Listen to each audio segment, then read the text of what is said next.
The Duke of Sussex has joined calls for military veterans to support each other as Afghanistan falls to the Taliban.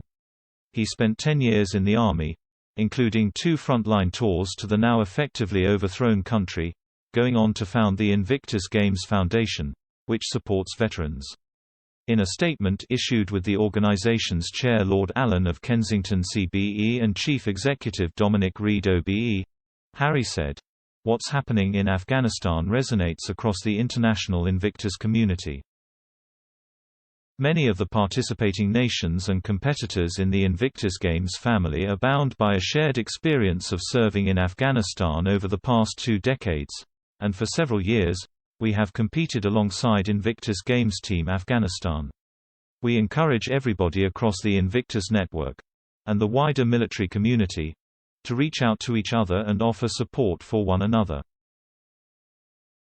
The message marks a change in tempo from the royal, who in recent months has found himself embattled in a bitter feud with his family.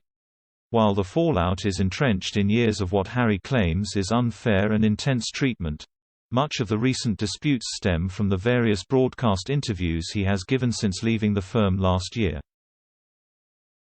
In each one, Harry divulged unknown secrets about his time in the upper echelons of royalty. Things took another turn last month when he announced he was writing his memoirs, set to be published late next year.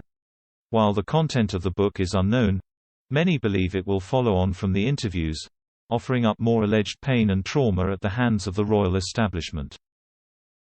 However, Marlene Koenig, a royal expert, warned that Harry's present actions may reflect in the way that his son, Archie, views him in the future. She told Express.co.uk, "While I think Meghan Markle and Harry need to do what they want to do, both sides need to communicate. If this is how HE's communicating, by writing a book, HE's missing the context that he needs to talk to his father. Because life is a circle, he could have the same thing happen to him. He talks about being a good father. We don't know how his son will react years later. He could have issues. I think the most important thing is that they are trying to do important things, and I do think they should be allowed to do what they want to do. But, they also should realize that some things that they do could create ripples that could hurt them and other people."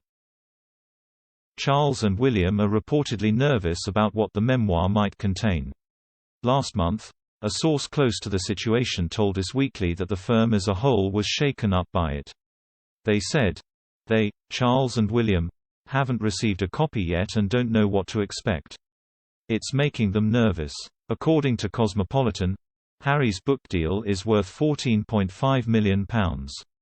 Proceeds will, however, go to charity.